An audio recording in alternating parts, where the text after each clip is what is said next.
Rečite. Zakaj si si želel postati čuk? Zakaj sem si želel? Po resnici bom povedal, vedno sem imel sanje igrati v enem bendu.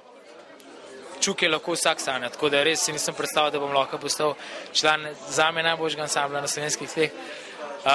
Tako da, ne vem, ponudila se mi priložnost, ko mi je brat rekel, ne vem, zakaj ne bi probal na audicijo priti k Čukom, sem rekel, če ga poznaš, poklič Jožeta pa se zmeni. Tako da res Jožeta poklical, so se z Jožetom dobila, odigral komad, Jožeta so bil všeč, tako da evo, nisem mogel verjeti, da sem jaz ta fant, s katerega išejo. No.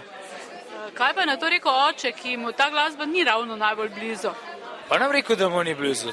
Tako da tudi oče vsako zvrst muzike dobro pozna, tako kot Čuke, tudi je bil zelo vesel, da sem prišel k enemu takemu ansamblu, kot so Čuki. Že tudi moram reči, da mu je glasbeno všeč to, da pri Čukih ni niti kapljice alkohola na špilih, niti nikjer, tako da res je oče in mama sta blazno ponosna, da sem postal član.